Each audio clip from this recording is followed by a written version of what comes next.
The shiur today, the daf, I would like to dedicate in the memory of my uncle, Rabbi Abraham Brandwine.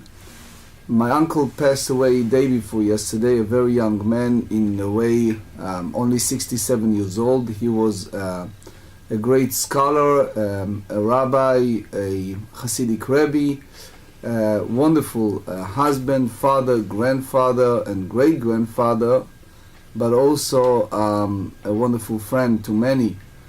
He was a student of my, for sure, late grandfather, Rabbi Yehuda Tzvi Brandwine, who wrote extensively on the Kabbalah and also Nigle. He was the Rosh Yeshiva of Yeshiva Kol Yehuda in the old city in Yerushalayim. And he visited our community, those who remember, 7 years ago. And we prayed for him for a couple of weeks, but as we said in the Song of Songs, Dodi yarad legano lilkot shoshanim, which means my beloved went to the garden to collect roses, and he has a call to return to heaven. So this shiur is in memory. May his memory be blessed. Also, today is the Erev Shabbat, is the eve of Shabbat, Parashat Tetzaveh and Zachor. So just a word in regard to this upcoming Shabbat. We have 5 mitzvot involved in Purim.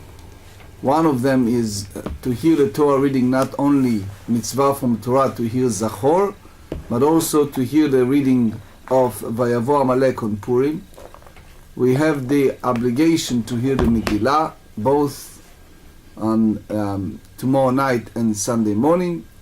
The obligation to do Mishloach Manot, Shalach Mones in Yiddish, Matanot LaEvyonim, separate gift to poor people on Purim itself, and for sure to say Al Anisim doing the Birkat Hamazon and Tfilah and the Seudat Purim, to partake of the meal, special meal on Purim. I heard once from my Rebbe that to do Mishloach Manot, to do a gift to people, and Matanot LaEvyonim, and a special gift to poor people, can combine by giving a special Mishloach Manot to the people you don't like or you're not so much in favor of. In those years, he talked to a student that have issue with his in-law. So he told him that if you do Mishloach Manot to his in-law, he will combine both Mishloach Manot and Matanot LaEvyonim, since it was a friction between the two. But the point is, to do Mishloach Manot properly, the way that the Megillah described, is to go an extra mile, even at the time it is difficult. That's the beauty of Purim. We pray that things will turn around for best, not only in a sense of community, but also in a personal level. With that in mind, we're about to study page 144 in the Tractate Shabbat. This page starts with the idea of schita, squeezing on Shabbat. Later we see a lot of practical halachot. It's involved with squeezing, for example, those of you who likes pomegranates and like all different fruits and vegetables, where and how, such as if you have a child is not feeling well, can you take the lemon and squeeze before you're giving heavy medication, and if yes, how? Also, we're going to deal a little bit in Hilchot Tum'ah and Tahara. Time allow, hopefully we'll be able to complete the second part of the daf, which involved with a lot of technical halachot. So we are in 144. Just a little background to the very end of the previous shiur. Those of you who just attend today, somehow couldn't make it yesterday, I urge you to see the very end of the previous daf, so it will be connected. We talk about blood and milk, and we explain that there is a different category When it's come to ritual impurity food, we explain that there are 7 categories, which is with a something that contact with a tameh, with ritual impurity. For example, if we're dealing with wine, dealing with oil, honey, milk, water, etc. And we compare a milk that comes from natural mother to a milk of animal. And that's basically the place that we left. We left with the middle of the discussion. So we are in a response back and forth, three lines from the top of the page. Amrulo. So here the sages respond to him. Here's the discussion between Rabbi Akiva and the sages. Amrulo. Salei anavim. Salei zetim v'anavim yochichu. Here we talk about the intent of the owner, and we said when it's come to ritual impurity, we are not compare any liquid that coming without the will of the owner to the liquid that come out of will of owner. So let me just give a word or two for those who just walk in the room. If, for example, in order to advance the healing, the medical condition of his animal, and he pull out blood, render blood from the animal, and therefore it was not something that the animal consent in that sense. You have here a situation that we're different in halacha between pulling out of a cow, let's say, a milk, versus pulling blood from animal. Okay? So we hold, as far as holding the liquid category, if you draw milk from a cow, so even it wasn't with the cow consent, we cannot compare that to blood that coming out of the cow. That's the discussion. So the sages respond to him and said, when you compare in one hand olives and grapes, that's a thing that has no will of the owner, versus when you talk about liquid that come out of the animal or come out of a person, it's you need to have the will of a person. Why? For example, if you render blood from a person, you render you need for the milk from the mother. So that something has to do with the will of a person. As I said, שהמשקים היוצאים לרצון טמאים. As far as the ritual impurity, if something coming out with the will of the owner, then it carries the law of impurity. שלא לרצון טהורים. But if it's not with the will of the owner, therefore they have the category of purity. So now we try to compare it also to animal milk. Why? Because we said that the milk that come out of animal, it's not considering a liquid in a sense of a ritual impurity, only if it's come out with the, in our language, with the consent of the animal.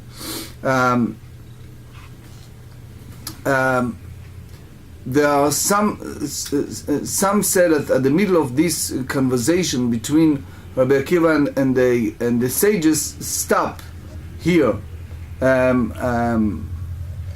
the Mishnah we continue with that discussion, but since the continuation of that discussion is not part of our talk here, and here we need to get in the whole idea of squeezing on Shabbat, therefore we go in a way out of that discussion and go back to our subject. And they said, my love leratzon, whatever you said that the liquid that coming out, it's come out of the will, the nichale, which means that the owner is very much in favor of doing such a thing. Or if they have the intent to do it. שלא לרצון ביסתמה. שלא לרצון, which means without the consent of the owner, meaning when the owner did not clarify in a very clear way that he or she wish to do it. So here, when it's come to ritual impurity, they said as follow: מה זיתים וענבים דבני סחיטה נינו? If you go by the olives and the grapes, that what happened? They are basically primarily designated for squeezing. For example, if you have an olive, you need to exert oil, or you need to exert wine from the grape. So if you have a liquid that coming out, so they said velo chlum. So it's not considering anything that connected to ritual impurity. Tutim verimonim, but berries and pomegranates. Why? They said they love bnei schitaninu. People usually do not go and squeeze berries or pomegranates. So nowadays you see people squeeze pomegranates, but not so often. People usually eat it. So they said, lo kol sheken. Isn't that so? That liquid that seeps from them involuntarily, which means that it's coming out just naturally. They don't have this food susceptible to tum'ah, to ritual impurity. And that's basically opposite to what we said in the Mishnah, because what we said in the Mishnah, that when the liquid coming naturally, we made it equivalent as something that it's come without the will of the owner. And here you see that the opposite. Rashi tells us that even we make this Mishnah according to the sages that disagree with Rabbi Yehuda, it still have an issue here to understand the whole idea of juice that considering as a liquid by the will of the owner.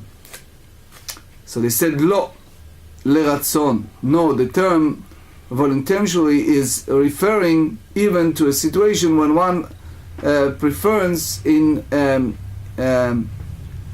indeterminate, which means it was a will. When the Mishnah speaks about olives and grapes, it means bistama, that without issue here, a person retroactively said clearly that he does not wish to see this liquid coming out. An example, the amar lo nichali. If a person said, I don't want to do that, I'm not pleased if liquid emerges. He doesn't wish. So if the owner of this fruit didn't say it clearly, so what we understand that it's okay that this liquid that come out of the fruit is considering a liquid, and it means that both the Mishnah and the Braita hold the same way. They both hold that regardless if it's will or not. It's another option to understand it. You can say shani salei zeitim v'anavim dekevan deleibud kaimei mi'ikara afkurei mafkir leu. He said that the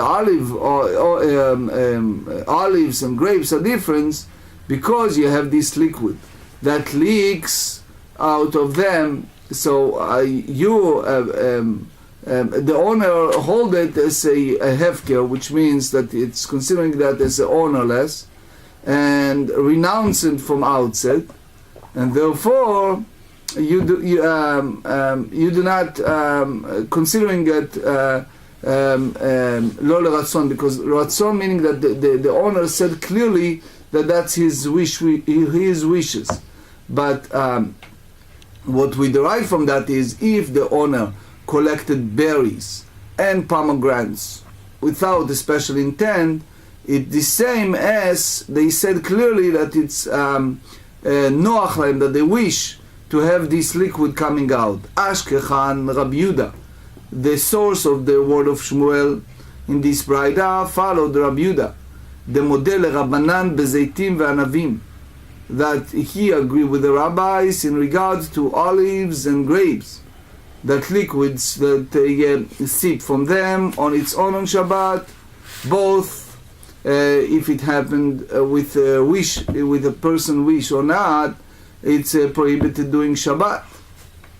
So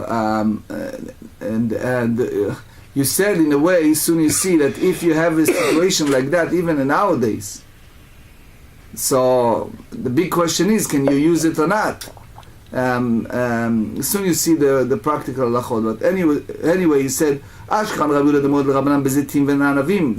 will be good according to Rabbi Yehuda, that he agreed with the rabbis in regard to olives and grapes, that it's prohibited. And then he said, Rabbanan the model Rabbi Yehuda b'shar pirot menalan. The sages that agree with Rabbi Yehuda in all the other fruits, excluding berries and pomegranates, how do we know that if designated for eating for those, the same designated for juicing, because that's different. We said that berry and pomegranates people usually do not squeeze for the sake of drinking them as a juice. So the GEMARA responded and he said, we have a different braita, the Tanya, sochatim, a person allowed to squeeze. We just changed the page, the 144b, בפגיעים ובפרישים ובעוזרדים, אבל לא ברימונים. Here we talk a bit different type of fruits. We say, for example, palm. We use the crab apple. So all this, that's they said that Rashi explained that that's the way usually people does. They squeeze it, and therefore whatever the juice come out, it's considering a mashke. However, there is one specific example that that people who squeeze even pomegranate, they said, "V'shel bet Menashia bar Menachem hayu sochatim berimonim." In that place, they used to squeeze pomegranates. There are still places, special juice houses, you see, that they have a department they can squeeze. You find it. Pomegranate juice fairly common nowadays. Common, but I nowadays. mean, 5 years ago, you hardly ever saw it. Yeah, it's expensive. It's expensive, and usually it's mixed with something else, like mixed with orange juice or something like that. So. Right. So they use here. It's good for iron, I think. Someone's told. Well, yeah. I mean, pomegranate is incredibly healthy. So they said here that because they get used to, in Bet Menashia, they used to squeeze the pomegranates during the week. Therefore, you cannot do it on Shabbat. Which means, what do you derive from Bet Menashia? Let's think together. If you tell me that Bet Menashia it's different because they do that during the week and therefore you should not do it on Shabbat, so you may think that only what I'm forbidden to do on Shabbat, if I need to squeeze now, let's say a lemon, or I want to squeeze now any other fruits that it's not pomegranates, what's the problem? If I have, for example, here they use the word pgaim, palms, parishin, uzarin, crab apples, most probably that was the fruits that they used to squeeze in those days. So if, let's say, for sure, if the liquid come out naturally on Shabbat, so what's the big deal? You can drink it. So that's the idea of Shmuel. He said earlier that the sages agree with Rabbi Yehuda only when it's come to other fruits. The only idea that they have a disagreement is anything that come out of a berries or pomegranates. Umi mai de Rabbanani. How do you know that braita go by the Rabbanan? Dilma Rabbi Yehuda. Maybe we go by the Rabbi Yehuda. The whole concern is why you put the rabbinic boundaries. The person should not squeeze on Shabbat. So they said, "V'teheven ame Rabbi Yehuda So if you agree that the sages hold the same manner with Rabbi Yehuda, אימה דשמעת לרבי יהודה יצאו מעצמם סוחטים לכתחילה משמעת לי. So if the berries or the pomegranates that ready for a regular meal, let's say you see and you put aside a pomegranate and it's ready for regular meal, you intend to make bracha and eat it. Now all of a sudden you look at this big jar and you notice that the bottom of the jar is filled of juice that came out of that pomegranate or that berry. So what do you say? You can drink that. Sochatim lechatchila mi shamat li. How do you know that other fruits, for example palms, how do you know that you're allowed to go ahead and squeeze them with your hand on Shabbat? Because Rabbi Yehuda did not even mention this. And so how these brighter hold the same as Rabbi Yehuda? Elamait lach lemeima. What do you have to say? Keivan delav bnei schita ninu. Because you not get used to squeeze this type of fruits during the week, therefore you're allowed to squeeze them in Shabbat afilu lechatchila, even at the first in initio. Afilu teima rabanan, if you go the other way. And you say that they brighter go by the sages, which means that they agree with this. Keivan de lav bnei schitaninu, because this type of fruits, such as berries and pomegranates, it's not for squeezing. We hold them just for food. Afilu lechatchila, even lechatchila, the first in initio you can do it. Shma mina rabanan in shma mina. So we said many times when we repeat the word Shema Mina, it means that's the final word, which means that the Braita is going by the way of the sages, and that's the conclusion. Now, since we said in the Braita, Shel Beit Menashe Abba Menachem Ayu Sochatim Berimonim, we said that they used to squeeze a pomegranate on a weekday, that it means that that's the way that people squeeze pomegranates, and therefore it's prohibited on Shabbat. Amar Rav Nachman halacha shel Beit Menashe bar Menachem. So because even in those days most of the berries did not squeeze pomegranates, but because they did it, and you see in our days, as you mentioned, that they do it in many places, therefore you cannot squeeze pomegranate on Shabbat. Amar le Rava le Rav Nachman Menashe ben Menachem Tanau. You remember we discussed many times that it was a different era. It was about 2,000 years ago, between the first, the second, the early 3rd century. That is a Mishnaic time. Mishnaic times, any rabbis you see in the Mishnah, it's called like the time of the Tanaim. That's like the early sages. From the era of the end of the 3rd century to the 6th century, this is the Talmudic era. In a Talmud, when you go later on, with the later rabbis until the conclusion part of the Talmud, which put together by Ravashi and Ravina, it's called Amoraic era, or in Hebrew Amoraim. So if you have a disputation and decisions by the Tanaim, the Amoraim, who come much later, have an issue here. So they said Bet Menashe, in our case, it's not a Tanaic, and since it's not a Tanaic, therefore they have an issue here, which means you're going to tell me that Menashe ben Menachem, he can't disagree and say that you cannot go ahead and squeeze pomegranate on Shabbat, you follow his halacha.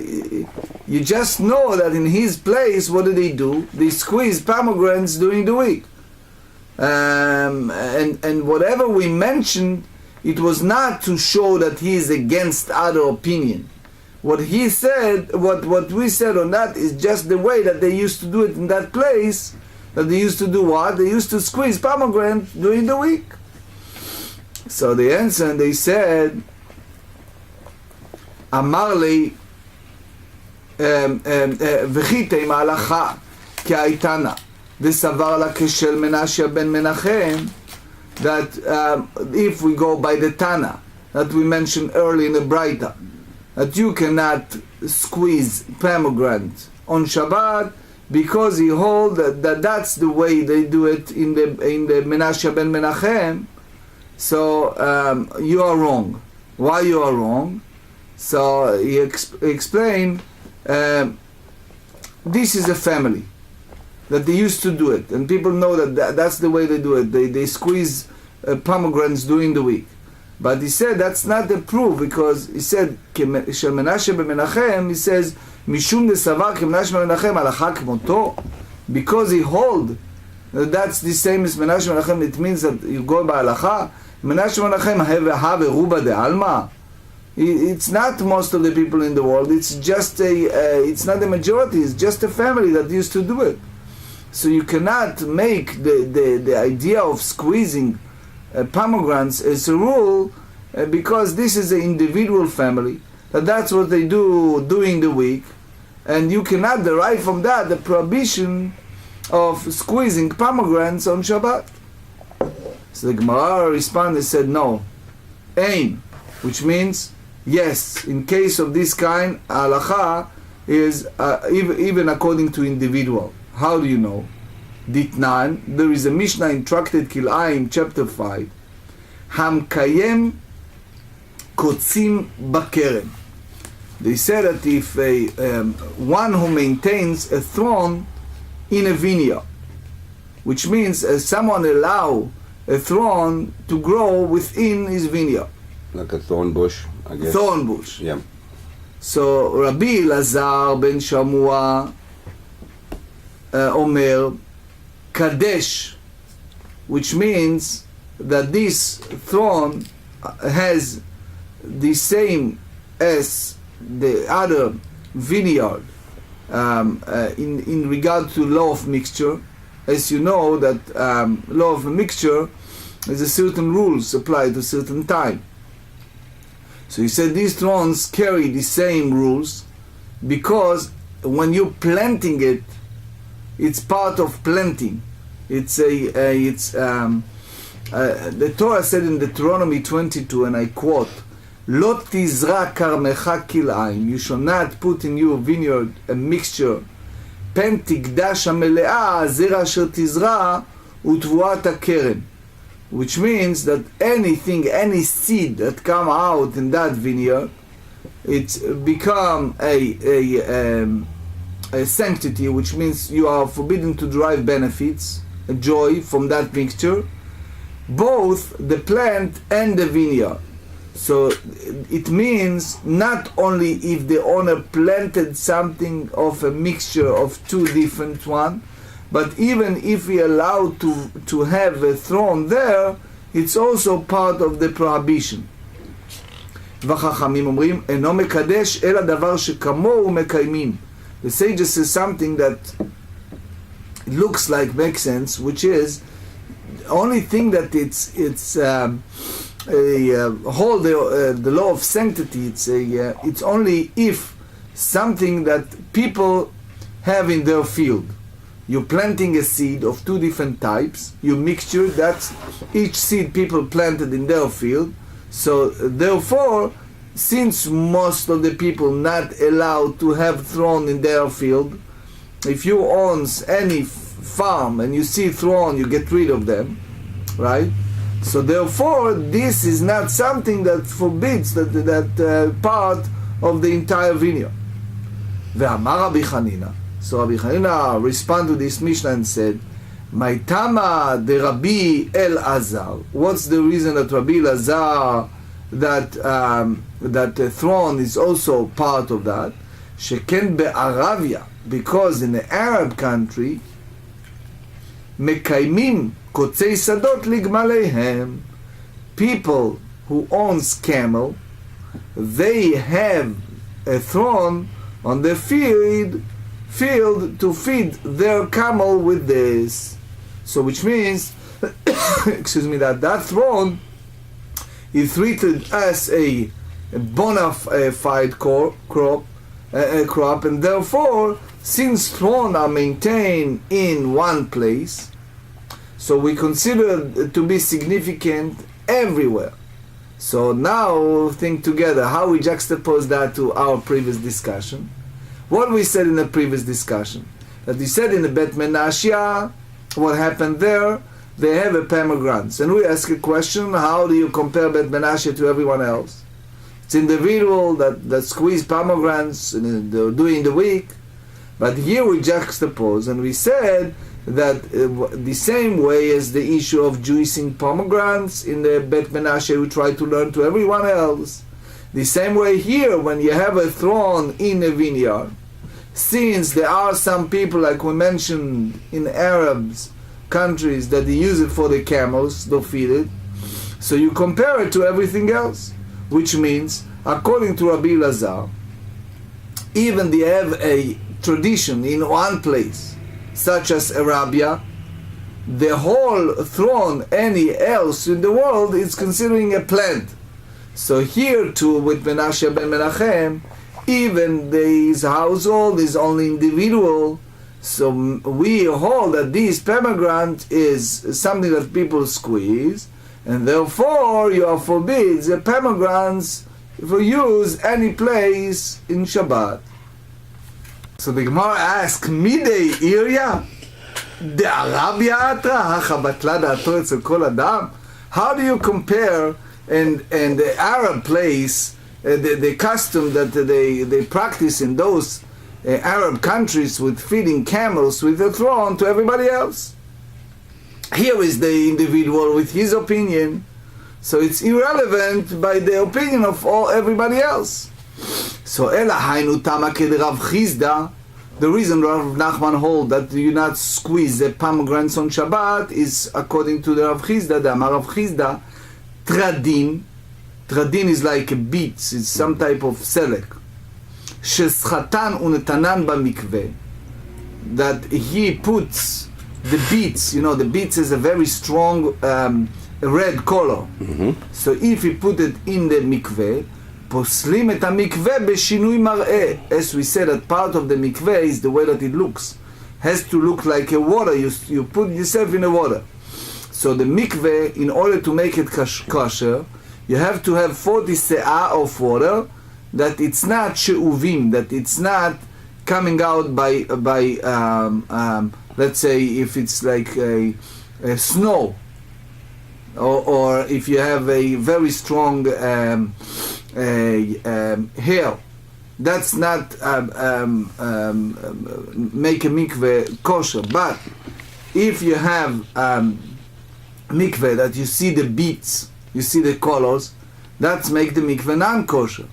So we ask a question, said if you said the veha lavdnei schitaninu, and this is beets are typical, not designated for squeezing. How many places you see that people really squeeze beets as a juice? There are some, but they don't do it much. Usually people take the beets and they heat them and cook them, and people eat the beets as it's a food. My favorite soup is borscht. Borscht, okay. You think Russian like borscht? Yeah, no, I like it. Veha lavdnei schitaninu. People usually don't do that. So therefore, so why you say that this type of liquid, if it's combined with the mikveh, it makes the mikveh non-kosher? Ela mai itlach lemeima. Only what you have to say, Keivan de achshevinhu, because it's ascribed as significant, hava lehu mashke. We hold them the same as a liquid. Hachaname kevan de achshevinu. Here too, when a person make it as important, hava lehu mashke. So it's considered a liquid. So even if a person ascribes significance to liquid, it's assumed for him a status of liquid, and therefore it's forbidden on Shabbat. So basically we try to compare the two. Now, according to this Braita, what do we understand? If we have on Shabbat this rare part, like we said, that like palms and quinces or crab apples, do you allow to squeeze them on Shabbat or not? What do you understand?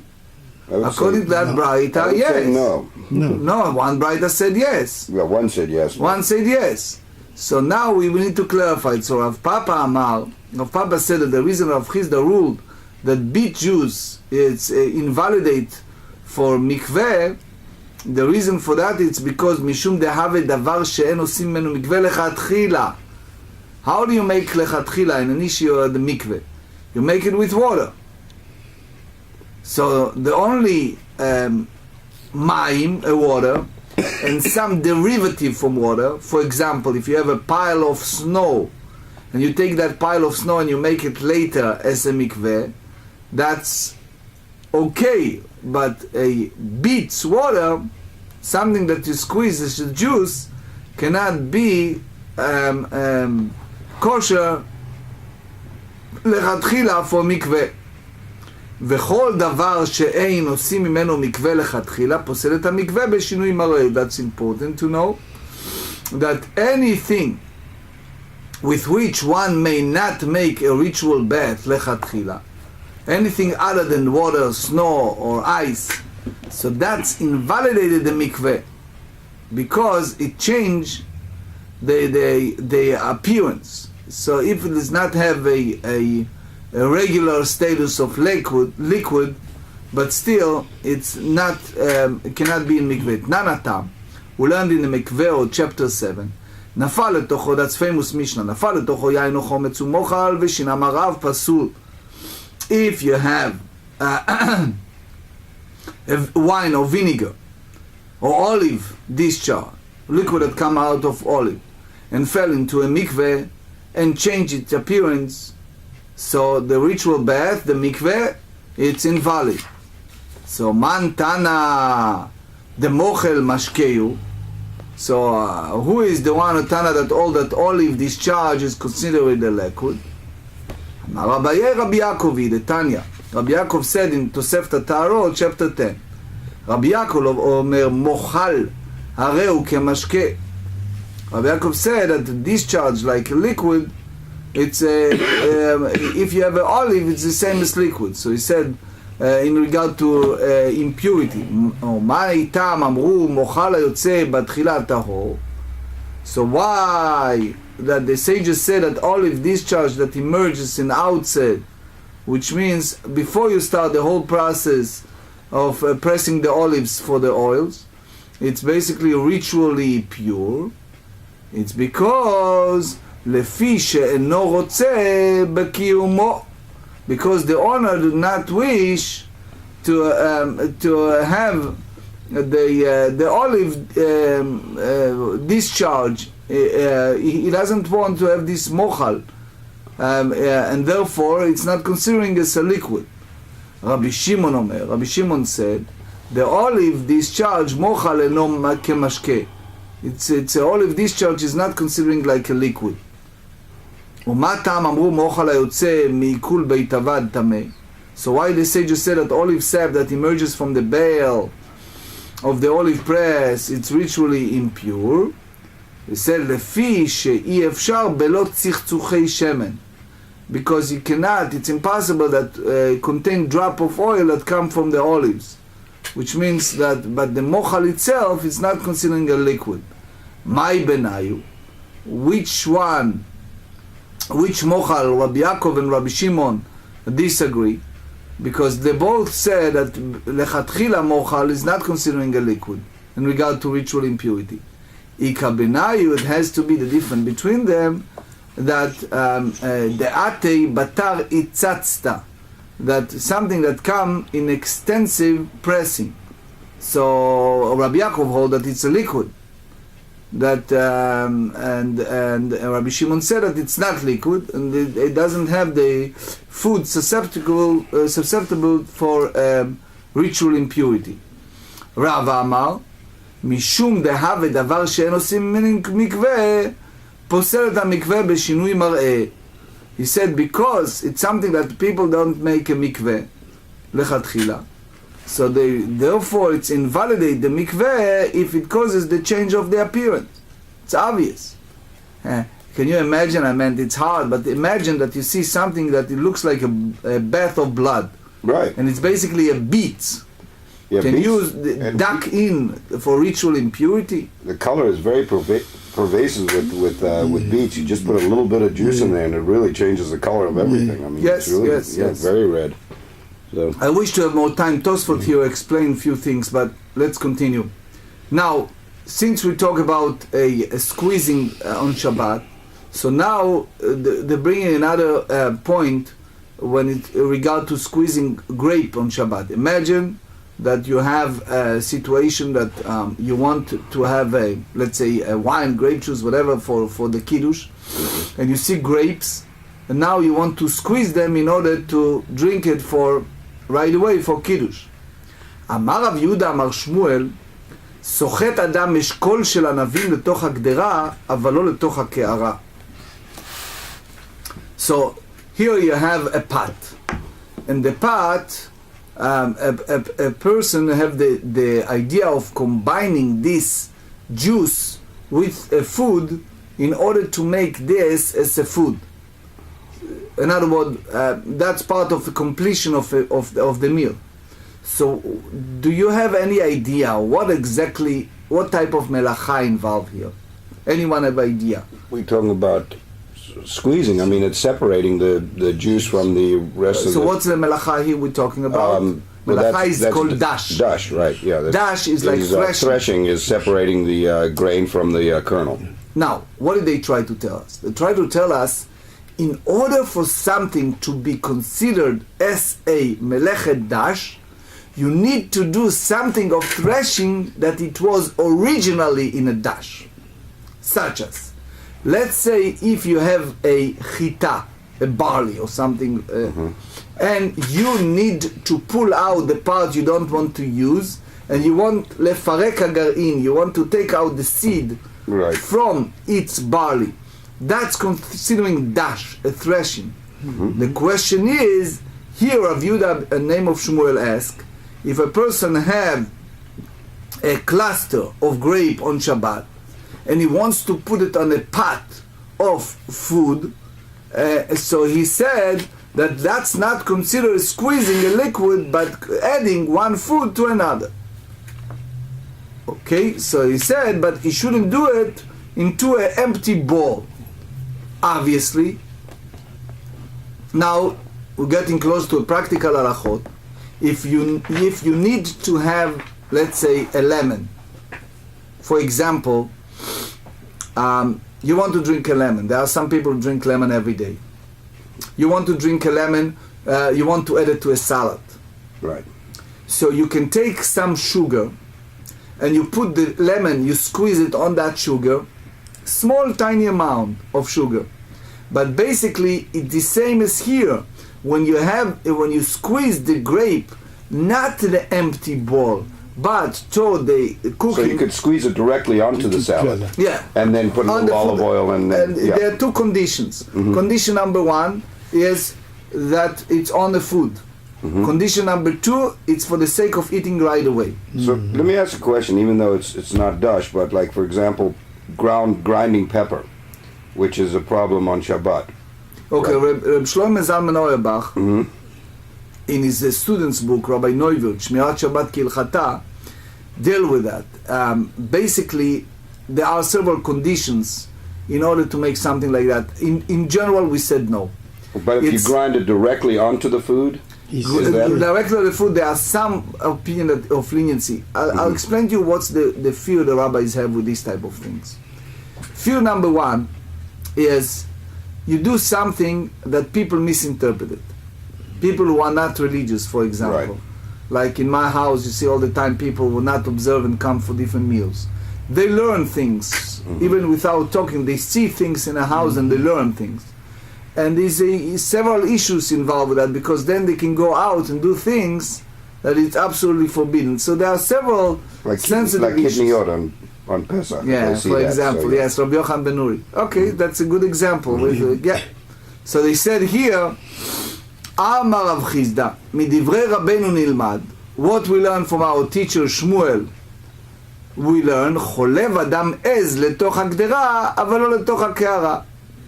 In those days, they used to take this as it's like a goat. So he said a person can milk a goat into a pot of food on Shabbat because it's not considered a manner of squeezing that's prohibited of the dash of threshing. However, one may not do it in an empty bowl. So it's as we explained, the threshing, it's we hold that what the animal have in her in order to put out the milk, it's the same as you have with the barley when you need to thresh to come out. That's the same as dash. Al makasavar, which means that apparently he hold mashke habala ochel hu, that if liquid that come into food is considered a liquid, but rather it's considering as a food. Metiv Rami Bar Chama, if that's the case, he bring a Mishna in Taharot, chapter 3, Zav shecholev et ha'ez chalav tameh. Imagine a person who has a semen discharge and he tried to milk a goat, the milk become ritually impure. ואי אמרת משקה הבא לאוכלין אוכלו, במה יתקשר? If you say that liquid that come directly into food is considering a food and not liquid, with what liquid was this milk rendered susceptible to ritual impurity? כדאמר רבי יוחנן. That's the way Rabbi Yochanan said in Tractate Shabbat, page 13. He speaks over there about women that have a discharge of milk from her breast. So they said betipa ameluchlechet al pi hadad, which means that that drop that smeared on the top of the teeth in order to moisten it and facilitate nursing or milking. So hachaname. So here too, the same thing, it's applied to what? Betipa hamilchlechet al pi hadad. So the Mishnah over there speak about if this drop fell out in the oven, so the oven become impure since if she is in a state of impurity. So even that even she said at the beginning that she wants that to be part of the food. So it's a discussion if this considering something that since that drop, we just from that going to juxtapose to what we study. He says if it wasn't in her intent to have this drop fall into the pot of food, and so the question is, you considering that as a liquid, and the food that's there is rendered to tum'ah, to ritual impurity or not? So now we try to compare it to others. So we said Mativ Ravina. Ravina go further in that Mishnah and he speaks about corpse, and he said that Tmei matches Sachat Zetim ve'anavim. Someone touched a dead body, and then now what happened to him? He touched a avtuma, the most part of ritual impurity, and now he is impure. But now he went ahead and what did he do? He squeezed grapes, or he squeezed olives. So they said, just few lines in 145, kebeitza mechuvenet tahoru. In the exact amount of beitza, of egg bug, the liquid is ritually pure.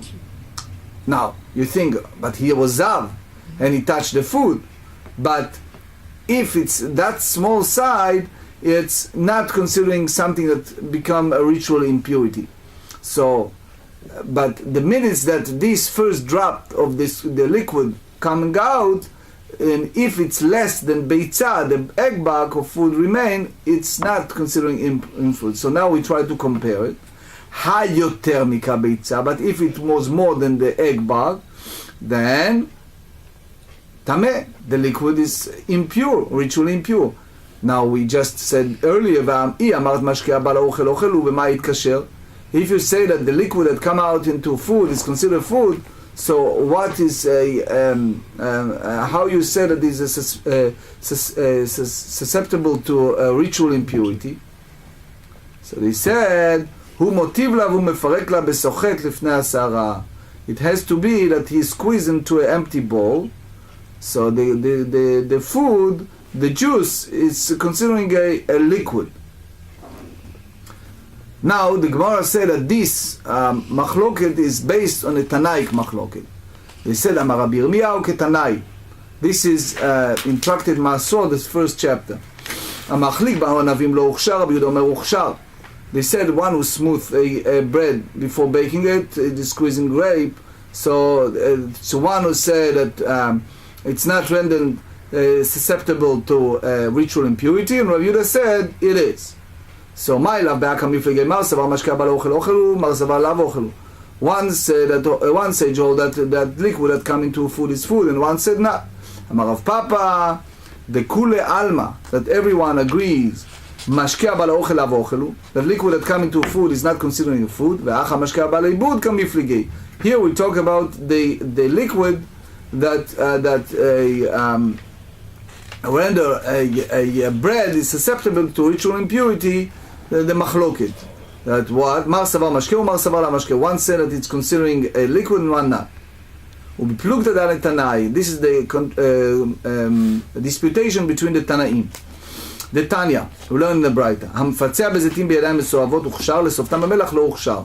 They said that one who renders susceptible to ritual impurity, so he dip them into salt, the olives are not rendered susceptible, and the other one said that הוכשר. Leida. From here we learn, אם הגיעו זיתיו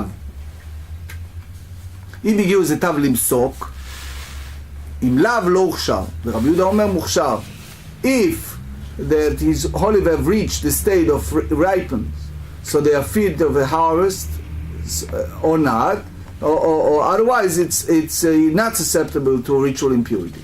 So Rabbi Yehuda omer הוכשר. Rabbi Yehuda said that is rendered susceptible to ritual impurity. מה אלא כמפלגה למר סבר משקהו עומד לאיבוד משקהו, ומר סבר עליו משקהו.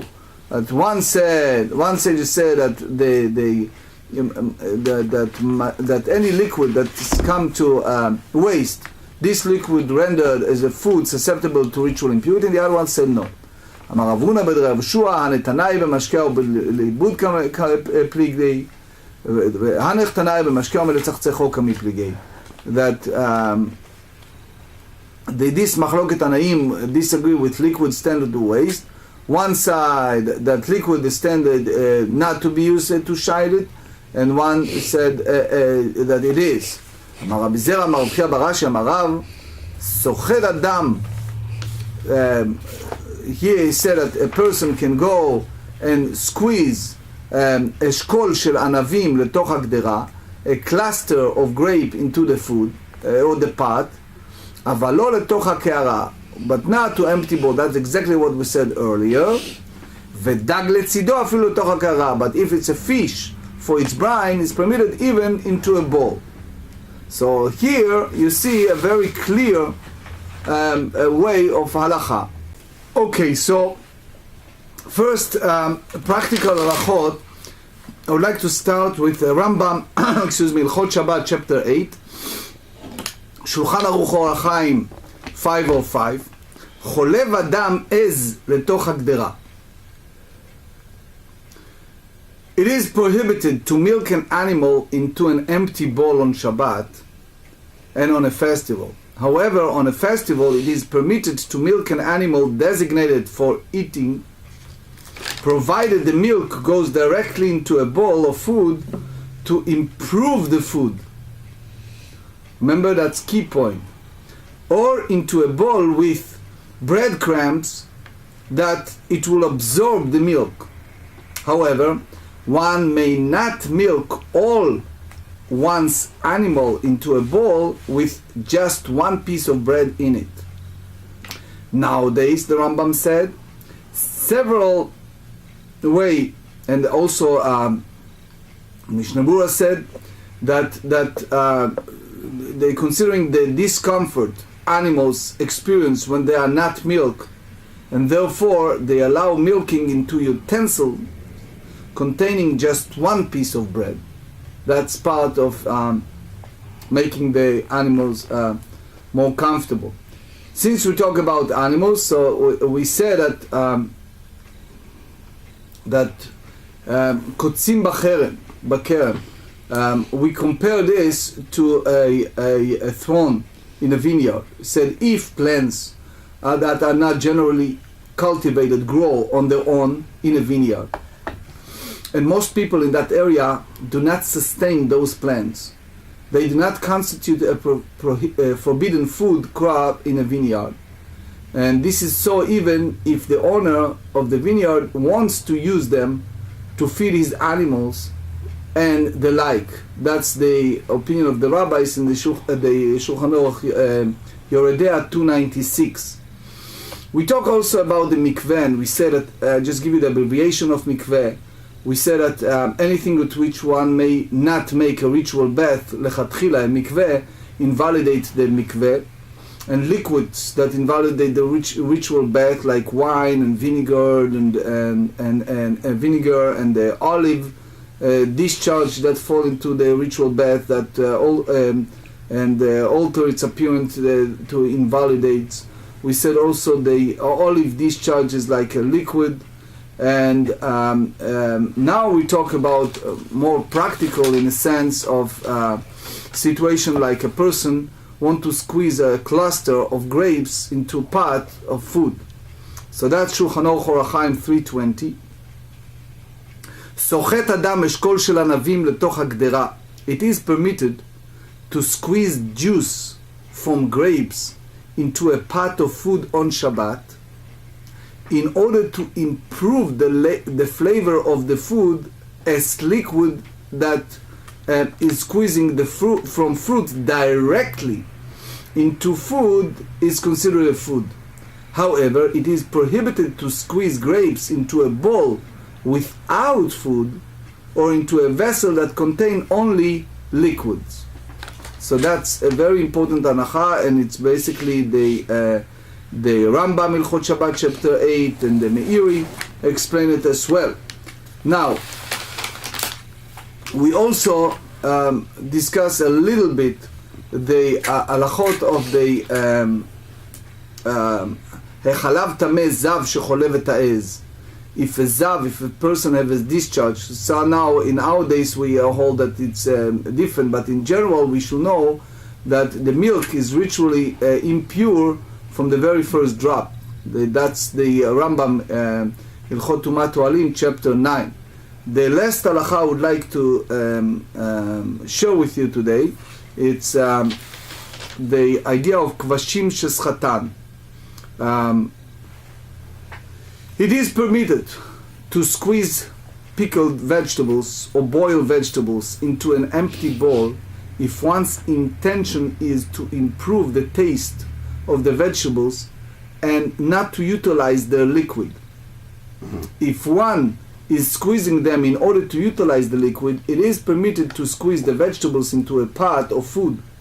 Rabbeinu Hananel rules lechumra stringently and prohibit doing so even in that case.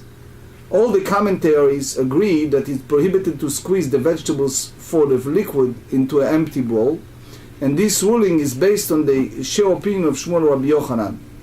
Now, it's important to know that it's also prohibited to squeeze fish to exert its brine. That's the conclusion of the GEMARA and the opinion of Rabbi Yochanan. So in short, what we said today is that we can go ahead and if you need, for example, a lemon, so you can put it on a sugar or directly on a salad, and then you can go ahead and use it, but not to empty bowl.